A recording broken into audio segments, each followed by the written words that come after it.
미국 본토를 공격할 수 있는 능력을 이미 갖췄단 말이에요. 그렇게 본단 말이에요. 당연히 미국이 가만히 안 있겠죠. 그럼 북한을 어떻게 믿겠냐? 안녕하세요. 저는 작가 김동기입니다.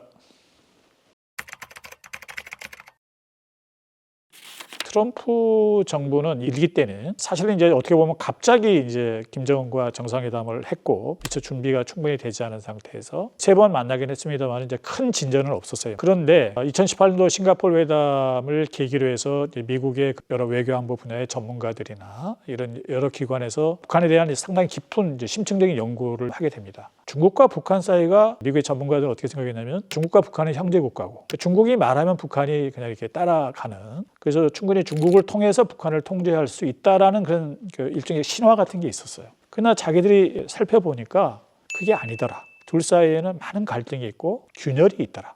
이걸 발견하게 된 거예요. 결국은 이제 미국 입장에서는 유일한 경쟁국이 중국이거든요. 그러니까 중국을 견제하는데 북한이 이제 아주 전략적 가치가 있다. 이렇게 생각을 하게 된 거죠. 그래서 만약에 북한이 미국 편에 서서 중국을 견제하게 되면 중국 입장에서는 상당히 곤혹스럽죠. 전통적으로 중국의 군부나 외교안보 쪽의 이제 전문가들 시각은 뭐냐면 북한은 중국 입장에서 볼 때는 일종의 완충지대예요. 예를 들면 한국이나 뭐 미국이 북상을 해서 중국의 위협을 가려고 해도 딱 이게 중간 부분에 이제 북한이 있기 때문에 그런 이제 완충지대로서 역할을 해야 되는데 그게 없어지는 거예요. 말하자면 잠재적으로 중국을 공격할 수 있는 그 가능성만으로도 중국은 상당히 괴로운 거죠. 말하자면 미국도 이제 그런 특수한 북한의 위상을 어떤 전략적 가치를 인식을 했다라고 보시면 될 것 같습니다. 물밑 접촉은 있을 것이다라고 추정을 합니다. 그 근거는 뭐냐면은 트럼프가 이미 당선자 시절에 자기 일기 정부 때 북한과의 여러 가지 회담을 실무적으로 깊숙이 관여를 했던 사람을 국가안보 부부보좌관에 임명을 하고 그래서 이제 실무적으로 이제 팀을 만든 거예요. 말하자면 상당히 적극적인 의지를 보인 거죠. 북한과 관계 개선을 하겠다. 자기도 수차 발언을 했지만 트럼프가 상당히 성격이 좀 급하잖아요. 그래서 아마 이미 이제 그런 지시를 받은 실무팀들이 움직이고 있을 것이다. 얼마 정도 본격적인 협상이 되는지는 우리는 알 수는 없지만 최소한 접촉은 하고 있을 것이다. 이렇게 추측을 할 수 있는 거죠. 우리가 통상 말하는 비핵화는 북한의 선 비핵화거든요. 말하자면 먼저 이제 핵을 다 없애는 거. 그래야지 너희들하고 뭐 수교도 하고 제재도 풀고 지원도 하겠다라는 건데 그런 의미에서 선 비핵화는 어렵다고 봅니다. 북한 입장에서 어떻게 보면 자기들 생존을 위한 안보를 위한 유일한 도구가 핵이고 미사일이에요. 그래서 이걸 없애는 순간 다른 재래식 무기나 이런 건 현저하게 지금 열세거든요. 그리고 이제 경제력도 취약하고 이런 상황에서 그것마저 없애버리면 사실상 자기들의 자살이나 마찬가지라고 생각을 할 수 있기 때문에 이걸 가지고 너희들 자살해라 이렇게 협상이 안 되는 거죠. 원천적으로. 그래서 많은 전문가들이 북한이 선 비핵화하기는 어려울 것이다. 이렇게 이야기를 하는 거고요. 북한 애들이 계속 이야기했던 게 뭐냐면 단계적인, 점진적인 비핵화예요. 그래서 이제 미국도 트럼프 정부가 지금 이제 2기 정부가 이제 접근하는 태도를 보면은 우선은 북한의 핵과 미사일 개발, 실험을 동결하고 추가로 더 이상 만들지 못하게. 시간이 지나면서 계속 핵무기가 늘어나고 미사일이 늘어나면은 나중에 여러 가지 협상하기 불리하거든요. 그래서 일단은 동결한 상태에서 적대적 관계를 좀 해소를 하고 그러면서 신뢰 관계가 구축이 되면 점진적으로 단계적으로 핵을 줄여나가는, 핵 위협을 줄여나가는 이런 이제 시도를 하려고 하는 거죠. 미국 입장에서는 그게 좀 더 현실적인 접근이다라고 생각을 하는 것 같습니다. 네, 그렇습니다. 그러니까 기본적으로 북한과의 관계 개선을 통해서 미국은 작게 보면은 어쨌든 북한의 ICBM까지 개발을 했기 때문에 만약에 원자폭탄을 실어서 미국 본토를 공격할 수 있는 능력을 이미 갖췄단 말이에요. 그렇게 본단 말이에요. 그러니까 이제 어쨌든 그런 위협을 줄이는 것도 의미가 있잖아요. 작게 보면은. 그러나 그거보다는 오히려 북한과의 관계 개선을 통해서 중국을 견제하려는 의도가 훨씬 더 크게 있다. 이렇게 봐야 될 것 같습니다.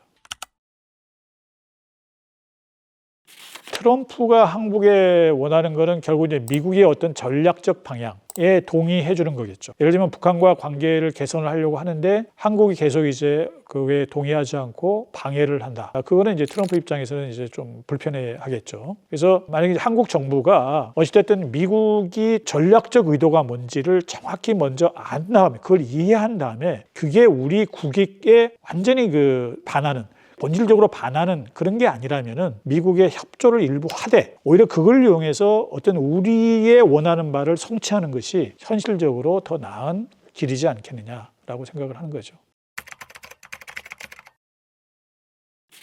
그러니까 지금 미국의 전문가들이 쓰는 글이나 이런 걸 보면은 미국 의회 자문기구 중에 미중위원회라는 데가 있습니다. 이게 대단히 중요한 기구인데요. 그러니까 미국 의회 자문기구이기 때문에 연방정부 예산으로 만들어서 의회에 자문을 해요. 정책 제안을 하고. 그러면 여기서 제안한 내용들이 되게 법으로 만들어지거나 아니면 의정활동에 반영이 되는 게 대단히 중요한 기구죠. 이 미중위원회에서 2022년도 1월 달에 어떤 보고서를 발표했냐면은 북중 간에 북한과 중국 사이에 전략적 균열이 있다. 그 배경이 뭐고 그게 미국에 갖는 의미가 뭐냐.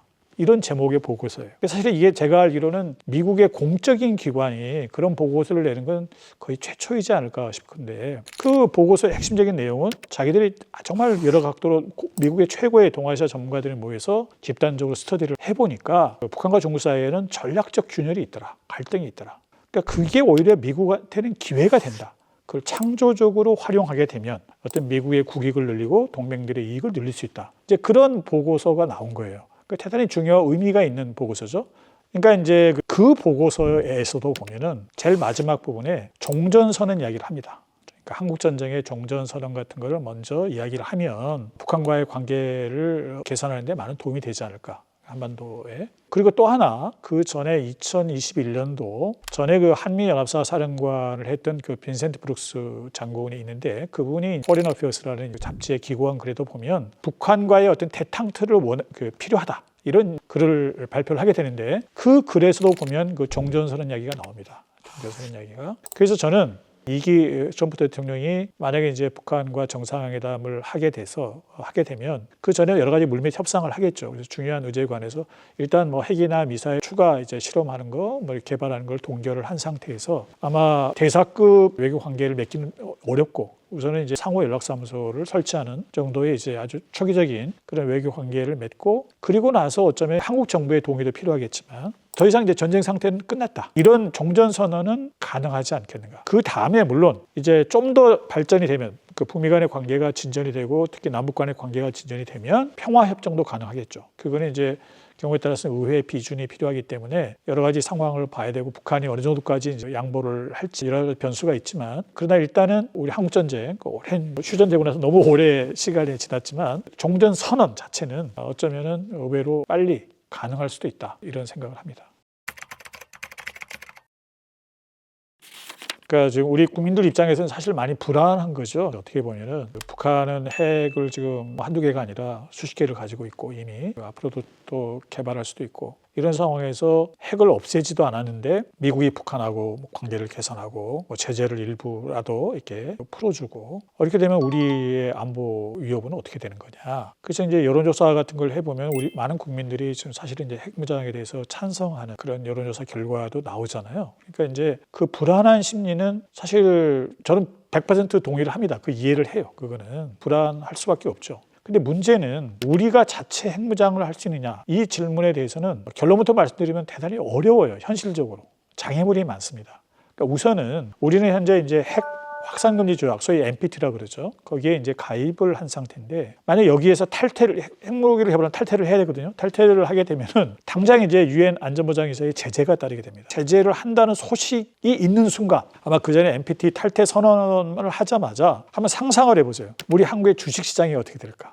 외환시장이 어떻게 될까? 엄청난 불확실성이 있는 거거든요. 이제 한국 그 미래에 대해서 엄청나게 우리 경제가 고도로 개방된 경제이기 때문에 특히 외국 자본 같은 경우 대거 빠져나갈 수도 있고요. 나중에 뭐 무역의 문제가 생기는 데는 약간 시차가 있을 수 있지만 금융시장 같은 경우는 즉각적인 영향이 있을 수밖에 없어요. 만약 그게 막 주시장에서 엄청나게 혼란이 생기고 외환시장도 혼란이 생기고 그렇게 되면은 우리 국민들 심리가 어떻게 됐어요? 경제 심리가. 그래서 저는 이거를 경제 원자탄이라고 그럽니다. 경제 원자탄. 이게 북한은 그게 없어요. 북한은 완전히 고립돼 있기 때문에 지금 북한이나 예컨 이란 같은 경우 이런데 제재해도 뭐 걔네들이 무슨 주시장에 뭐 외국 자본이 들어가 있는 것도 아니고 엄청난 제재를 받으면서 힘들게 살아온 거죠. 근데 우리는 그렇지 않다. 우리가 그동안 많은 놀라운 경제적 성과를 내고 그래도 오늘날의 풍요를 누리게 된 거는 그런 이제 많은 외국 자본과의 관계 속에서 이제 우리가 오늘날의 성과를 낸 건데 그러니까 이제 그런 현실적인 문제를 고민을 해야 되는 거예요.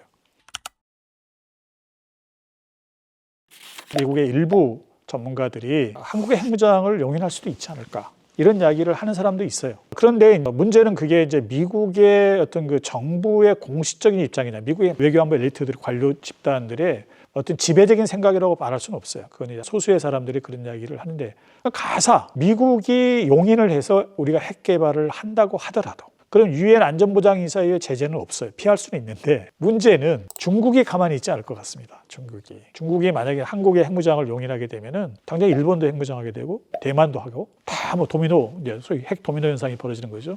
이렇게 되면은 이제 뭐 당장 중국은 엄청난 위협을 갖게 되는 거고 자기가 갖는 우월적 지위가 이제 사라지는 거죠. 과거 사드 배치를 생각하시면 될 텐데요. 사드 배치한 것만 가지고도 우리한테 엄청난 경제 제재를 하고 보복을 했잖아요, 중국이. 그거에 수십 배, 수백 배의 보복 제재를 가할 가능성이 있기 때문에 그에 따른 충격도 엄청날 것이고 국제적으로 엄청나게 좀 복잡한 문제에 이제 휘말리게 되는 거죠. 그래서 우리 국민들 마음은 100% 이해하지만 현실적으로 우리가 자체 핵무장하는 데는 넘어야 될 장벽이 대단히 많다.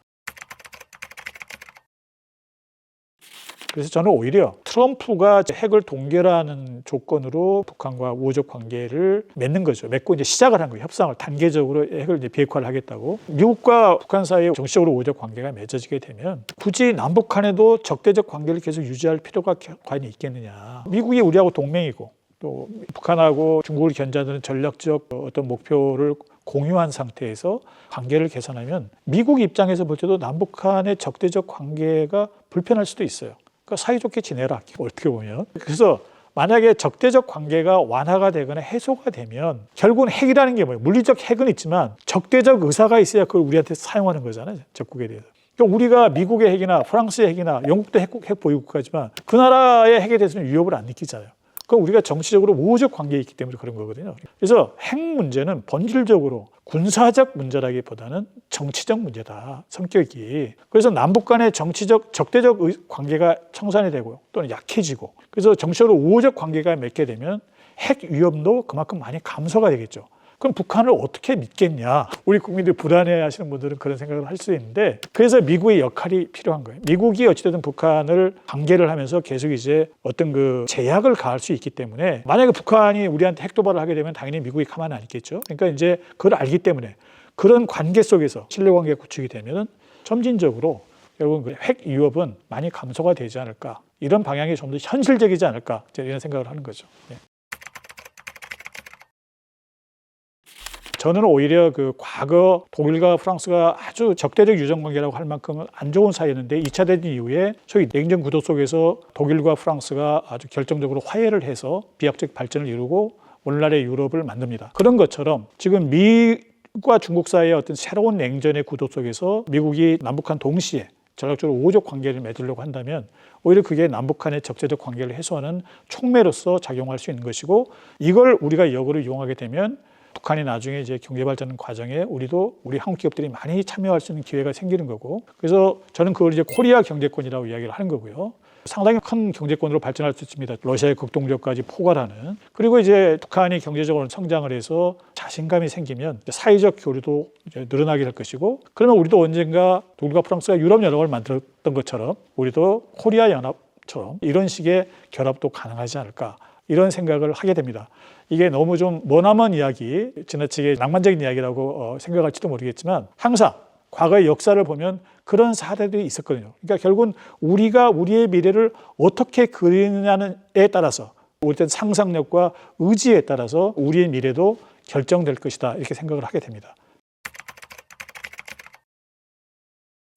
오늘날의 중국은 사실 짧은 시간에 등소평 주도하에 개혁 개방을 한 이후에 놀라울 정도로 높은 수준의 발전을 했습니다. 중국 정부는 과학기술 인력도 체계적으로 육성을 했고, 그래서 이제 지금 뭐 여러 가지 방면에서 놀라운 성과를 내고 있어서 중국을 결코 이렇게 무시할 수 없는, 그래서 어떻게 보면 상대적 파워, 특히 동아시아의 일본이나 한국에 비해서 갖는 어떤 힘의 우위는 좀 더 차이가 더 벌어질 가능성도 있습니다, 앞으로. 그래서 이제 우리의 국력을 키우는 것이 더 중요하지만 우선적으로는 중국이 갖는 어떤 잠재력을 결코 무시해서는 안 되고, 중국을 냉철하게 인식을 하고 중국과 그 관계를 맺고, 그러나 동시에 중국을 견제할 수 있는 그런 구도를 만들어서, 여기에서는 북한도 필요하고 또 미국도 필요하고, 경우에 따라서는 우리의 불행한 역사를 가지고 있지만 또 일본하고도 약간 그런 면에서는 관계할 필요가 있는 거고, 이런 구도를 만들어서 결코 또 중국이 우리를 무시할 수 없도록 이런 구도를 만들어가는 노력이 필요하다고 생각을 합니다.